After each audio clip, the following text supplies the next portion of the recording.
तो hydraulic conductivity को ज्ञात करने के लिए या परमेबिलिटी को ज्ञात करने के लिए, मेजर करने के लिए अपने पास में दो एक्सपेरिमेंटल में जो यूज करते हैं अपन। पहला जो अपना एक्सपेरिमेंट है वो है कांस्टेंट हेड टेस्ट, और दूसरा है वो फॉलिंग हेड टेस्ट। तो कांस्टेंट हेड टेस्ट में अपन कौन सी सॉइल यूज कर सकते हैं और फॉलिंग हेड टेस्ट में कौन सी सॉइल यूज कर सकते हैं, वो देखो। कांस्टेंट हेड में अपन जो है वो ग्रेवल या सैंडी टाइप की सॉइल यूज कर सकते हैं, और फॉलिंग हेड के लिए अपन जिसकी परमेबिलिटी कम हो, यानी क्ले टाइप की सॉइल है, उसको अपन यूज कर सकते हैं, ठीक। और के है वो जनरली उसकी यूनिट क्या होगी? के की यूनिट होगी सेंटीमीटर पर सेकंड। जो वेलोसिटी की यूनिट है वो आपकी, जो रेट ऑफ फ्लो की यूनिट है वही आपकी के की यूनिट होगी, यानी परमेबिलिटी की यूनिट होगी। और इसको अपन हाइड्रोलिक कंडक्टिविटी भी बोल सकते हैं, या कोफिशिएंट ऑफ परमेबिलिटी अपन उसको बोलेंगे।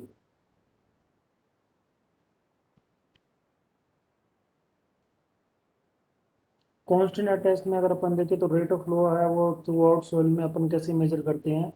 तो इस सोइल में अपन फोर्सली अपन क्या करते हैं कि एक प्रेशर मेंटेन करते हैं सोइल के स्पीसमेन के ऊपर, जिसकी डायमेंशन अपने को गिवन होती है। और उसमें फिर अपन रेट ऑफ फ्लो को डिटरमाइन करते हैं। और ये जो है वो नॉर्मली सैंड्स और ग्रेवल्स के लिए पर्पज के लिए यूज किया जाता है।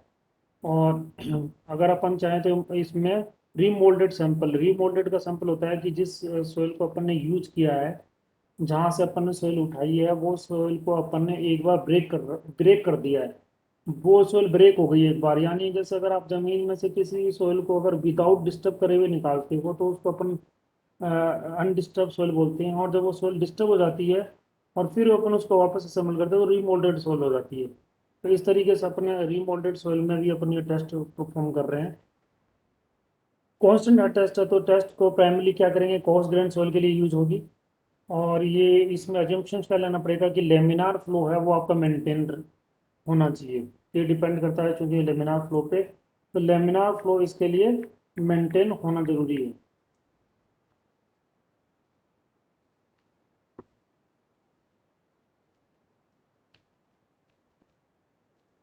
अब बात करें कि अगर अपन डिफरेंस की बात करें तो इनलेट के ऊपर जो आपका डिफरेंस है और आउटलेट के ऊपर जो डिफरेंस है वो कांस्टेंट रहता है टेस्ट पीरियड में। इसका मतलब ये है कि अगर आपने सैंपल में से अगर आपने वाटर अगर एंटर किया तो वो वाटर है वो आपका थ्रू आउट जो आपका फ्लो हो रहा है वो आपका उसका रेट ऑफ फ्लो कांस्टेंट रहना चाहिए।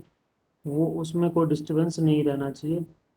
तो जैसे इसका अगर अपन डायग्राम देखें तो लगभग ये है, देखो आपको दिखा रहा हूँ जैसे मैं कांस्टेंट एटर्स में अगर स्कीमेटिक डायग्राम देखें तो इस तरीके से रहेगा। सोइल का सैंपल जैसे स्पीच में ना वो अपन ने यहाँ ले रखा है, वहाँ पे अपन इसके ऊपर से वाटर सप्लाई ऐड कर रहे हैं। और इस वाटर सप्लाई में जो अपन ने हेड देखा कि इसका हेड कितना है, और जो आफ्टर पास होने के बाद इसका हेड कितना है, तो अपने पास में दोनों हेड का डिफरेंस देखे तो अपने को लॉस मिल गया। तो जो लॉस अपने को मिला उस लॉस से अपन ने डेल्टा एच, यानी डेल्टा एच की वैल्यू ले ली, और एल अपने पास सैंपल की अगर लेंथ या हाइट मान लें तो उससे यदि उसको डिवाइड करें तो अपने को हाइड्रोलिक ग्रेडियंट मिल जाता है। तो अगर अपन डार्सी लॉ से अपन देखें तो V इक्वल टू की आई होता है। जबकि अगर total volume of water collected देखें तो क्या होगा, total volume of water collected कैसे निकालोगे? अगर तुमने हाइड्रोलिक्स में अपन ने पढ़ा है डिस्चार्ज जो होता है Q इक्वल टू होता है A इंटू वी, जो कि अपन निकालते हैं वाटर फ्लो के दौरान। फ्लूइड मैकेनिक्स में अपन ने ये इक्वेशन पढ़ी थी कि जो आपका वाटर फ्लो मीटर की क्यूब पर सेकंड में होता है वो Q equal to A into V होता है। अगर आपको वॉल्यूम निकालना है तो उसमें अगर अपन टाइम से उसको मल्टीप्लिकेशन कर दें तो आपको वॉल्यूम मिल जाएगा, यानी उतने टाइम में कितना फ्लो हुआ है। जिसको अपन ने हेड लॉस हुआ वो पानी जो कटा हुआ उसमें अगर अपने टाइम नोट किया तो अपने को टाइम भी मिल गया। तो इस तरीके से अपने को एरिया अगर अपन देखें तो सैंपल का एरिया है। के अगर देखें तो आपके पास परमेबिलिटी का कांस्टेंट है। आई देखें तो हाइड्रोलिक कंडक्टिविटी का कांस्टेंट है। और टी है वो टाइम है।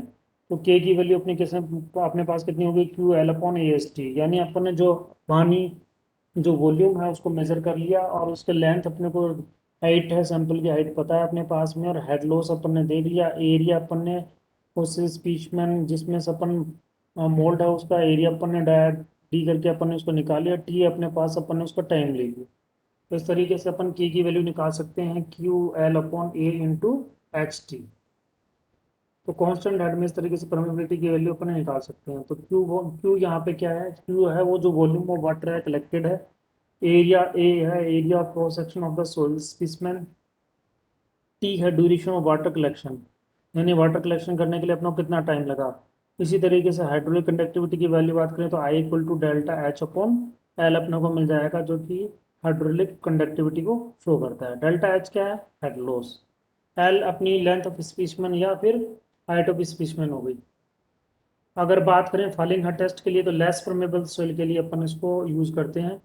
और वाटर जो सैंपल में से स्टैंड पाइप में से जाता है उसको अपन टॉप ऑफ द सिलेंडर से अटैच कर देते हैं।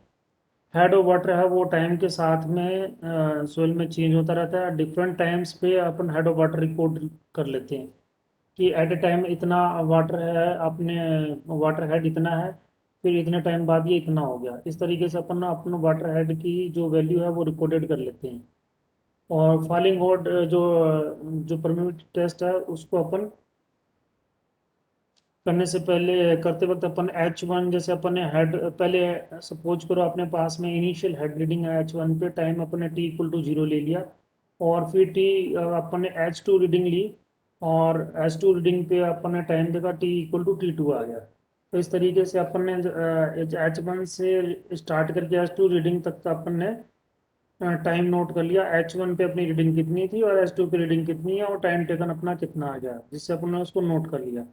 जैसे अगर अपन बात करें सॉइल सैंपल के लिए तो सॉइल सैंपल के लिए स्पीचमैन उसी तरीके से जैसे इसमें है। इसमें जो एक स्टैंड पाइप है उस स्टैंड पाइप में अपन ने सबसे पहले अपन ने देखा कि वाटर हेड की जो हाइट है वो कितनी है, जिसमें से अपन ने H1 रिकॉर्ड कर ली जो टाइम T1 पे है। जैसे स्टार्टिंग में मान लिया कि ये T इक्वल टू T1 और T इक्वल टू 0 भी हो सकता है। और फिर अपन ने उसी H2 हाइट यानी तो कुछ देर बाद जब अपन ने ये देखा कि सपोज करो कि 2 सेंटीमीटर डाउन होने के बाद में अपन ने टाइम नोट कर लिया, तो स्टार्टिंग में सपोज करो रीडिंग उसकी क्या थी और बाद में रीडिंग क्या रही, तो अपने पास में H2 और H1 की रीडिंग अपने को पता है। अब सोइल सैंपल के ऊपर अपन पोरस स्टोन लगाएंगे दोनों तरफ ऊपर नीचे, और फिर अपन इसको अटैच करके इसमें से अपन स्टैंड पाइप लगा के इसमें से पानी है उसको पास करवाएंगे और रीडिंग नोट करके अपन देखेंगे कि H1 H2 की reading with respect to time क्या है। अगर अपन देखें velocity of fall in the stand pipe क्या होगा, V equal to minus d H upon D t, यानी जो हेड में डिफरेंस है वो जो टाइम टेकन लिया गया है हम दोनों का डिफरेंस देखें और उनका रेट अपन देखें तो वो आपकी वेलोसिटी होगी, इसकी पानी के फॉल करने की वेलोसिटी आ जाएगी V इक्वल टू। और अगर फ्लो इनटू द सैंपल देखें, सैंपल में से कितना फ्लो हुआ यानी इन फ्लो कितना हुआ, यदि आपको पता हो कि अपन डिस्चार्ज की वैल्यू जैसे कि अपने फ्लूइड मैकेनिक्स में पढ़ा है डिस्चार्ज की वैल्यू कितनी होती है, एरिया इनटू वेलोसिटी होती है।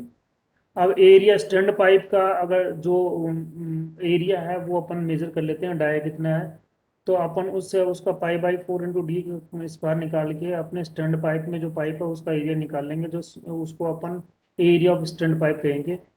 और उसको यदि D H by D T से अपन माइनस का चिन्ह ये दिखा रहा है कि जो रेट ऑफ फ्लो है वो डाउन हो रही है, ठीक है, यानी हेड है वो नीचे की तरफ जा रहा है, तो हेड लॉस का डिफरेंस है वो माइनस साइन को इंडिकेट कर रहा है यहाँ पे। तो क्यू जो अपना इन है वो जो वाटर फ्लो है वो minus A into D H upon D T हो जाएगा। इसी तरीके से डार्सी के लॉ के अनुसार अगर अपन देखें तो फ्लो का आउटपुट क्या होना चाहिए, क्यू इक्वल टू के आई ए। अब के आपके पास में कितना है, परमिविटी कांस्टेंट है, एच अपने पास में हेड लॉस है, एल है कितना लेंथ सैंपल की हाइट है, और एरिया क्या है, एरिया अपने पास में जो स्पेसिमेन है उसका एरिया है। अब इन दोनों को इक्विवेलेंट कर दें क्योंकि डिस्चार्ज जितना इनफ्लो होगा उतना ही आउटफ्लो होगा, तो k h upon l a equal to हो जाएगा minus a d H upon D t. इसको यदि अपन इंटीग्रेशन में अगर यूज करें कि इंटीग्रेट करें तो फॉलिंग टेस्ट के लिए अपने को पता चलेगा कि के ए अपॉन एल टाइम T1 से T2 ले ले और हाइट H1 से H2 ले लें, माइनस का साइन है तो अपन इसको H2 से H1 कर देंगे और डी एच अपॉन एच कर देंगे, तो के की वैल्यू आ जाएगी अपने पास में A L A delta T, यानी कितना टाइम लिया गया। जैसे सपोज करो आपने कहा कि टाइम नोट किया 10:10 और फिर थोड़ी देर बाद में आपने 10:13 पे ये देखा कि हाइट है वो H2 आ रही है, तो अपने पास में डिफरेंस कितना हो गया 10:13 माइनस 10:10 यानी 3 मिनट्स। और फिर अगर अपन उसकी बात करें तो लॉग में वैल्यू आ रही है, लॉग ई में अगर वैल्यू देखें तो H1/H2 है। H1 में रीडिंग अपन ने नोट के लिए सपोज करो किसी टाइम पे रीडिंग उसकी 20 सेंटीमीटर थी, उसके बाद H2 पे जो रीडिंग है वो दूसरी हो गई, तो H1 H2 अपन उसका रेशियो निकाल लेंगे और यदि इसको log 10 में लेंगे तो इसकी वैल्यू हो जाएगी परमिटिविटी की 2.303 a upon a into T log h1 upon h2। T क्या है, यहाँ वो टाइम है जिस टाइम पे अपने को रीडिंग h1 से h2 अपन ने पढ़ी है। एल क्या है, एल है length of the fine soil है। मतलब अगर अपन ने जिस मोल्ड के अंदर अपन सिलेंड्रिकल मोल्ड अगर अपन लेते हैं तो उसकी जो हाइट है होती है उसी को अपन लेंथ ऑफ फाइन सोइल का सैंपल का लेंथ मान रहे हैं। ए कैपिटल ए क्या है, cross section of the area of soil है, यानी अगर अपन ने कोई सिलेंड्रिकल अगर अपन ने उसमें सोइल को भरा है तो सिलेंडर का जो एरिया होगा वही सोइल सैंपल का क्रॉस सेक्शन एरिया होगा। स्मॉल ए है cross section area of tube, यानी जिस ट्यूब के थ्रू से पानी इसके अंदर एंटर कर रहा है सैंपल के अंदर, उस ट्यूब का जो क्रॉस सेक्शन एरिया वो आपका स्मॉल ए कहलाएगा, जो कि होगा cross section area of tube. के कोफिशिएंट ऑफ परमेबिलिटी रहेगी जिसकी वैल्यू अपने को निकालनी है। तो इस तरीके से अगर अपन देखें तो अपने लेबोरेटरी में दो मेथड अपने पास में, एक तो फॉलिंग हेड, एक तो कांस्टेंट हेड टेस्ट हो गया, फॉलिंग हेड टेस्ट हो गया। कांस्टेंट हेड टेस्ट है वो आपका कोर्स ग्रेन सॉइल के लिए सुटेबल है, जबकि लेस परमेबल सॉइल के लिए फॉलिंग हेड टेस्ट आप यूज में लेते हैं। दोनों से अपन परमेबिलिटी या हाइड्रोलिक कंडक्टिविटी की वैल्यू निकाल सकते हैं। एक में फॉर्मूला होगा k equal to 2.303 a l upon a t upon log h1 upon h2।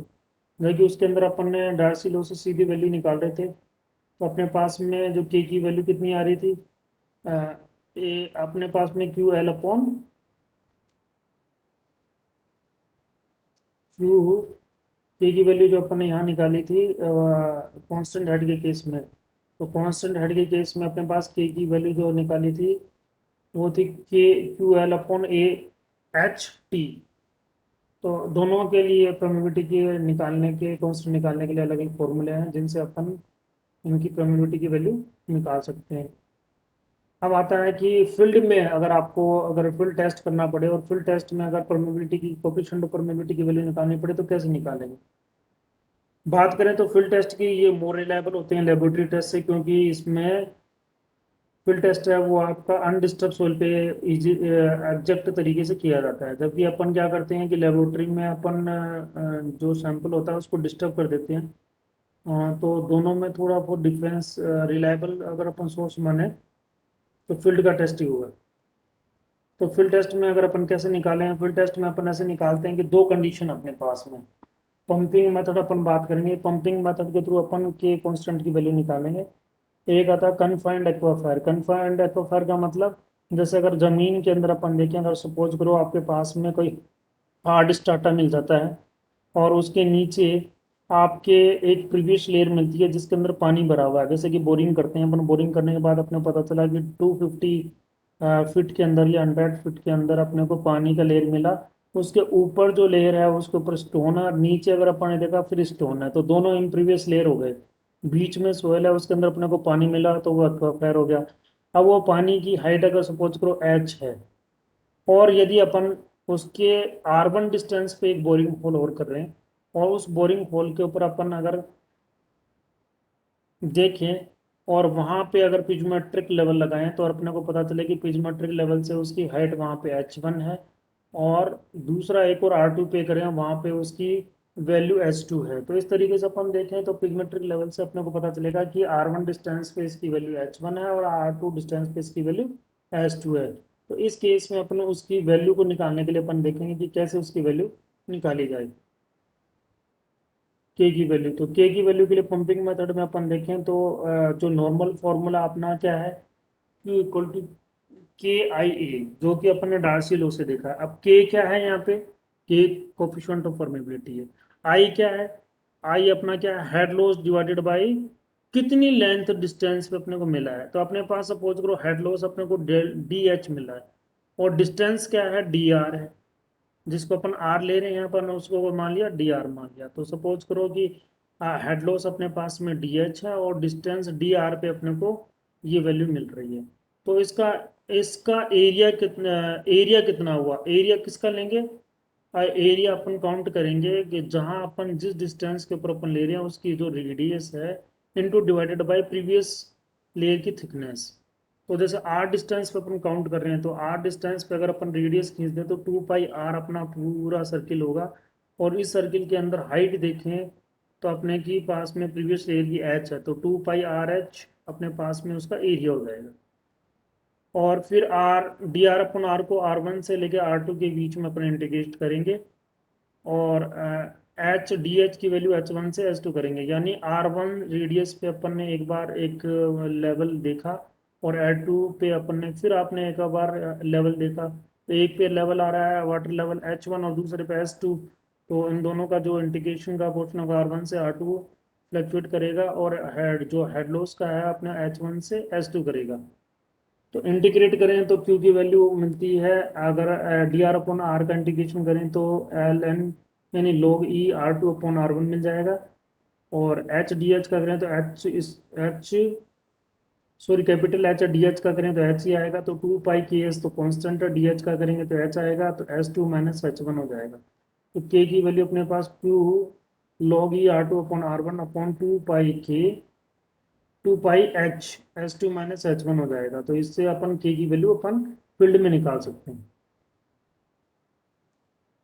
ऐसे ही पंपिंग मेथड में अगर अनकन्फाइंड एक्वाफायर हो, अनकन्फाइंड का मतलब क्या होता है? अनकन्फाइंड का मतलब होता है कि अब आपने ऊपर सोयल है, उस सोयल के अंदर ही अगर अपन ने मिट्टी खोदी, बोरिंग करी, तो अपने को पानी उसी के अंदर मिल गया, कोई आपके पास इम्प्रीवियस लेयर नहीं आई, मतलब आपके पास नीचे की तरफ आपके पास में कोई स्टोन वगैरह नहीं आया, आपके पास ऊपर ही आपको एक्वाफायर यानी पानी मिल गया है। तो उस केस में अगर अपन ने रेडियस आर के ऊपर देखा तो उसकी वैल्यू एच, और R1 पे H1 और R2 पे H2 है। इस तरीके से अपने को वहां पे हेड की हाइट मिल गई वाटर की।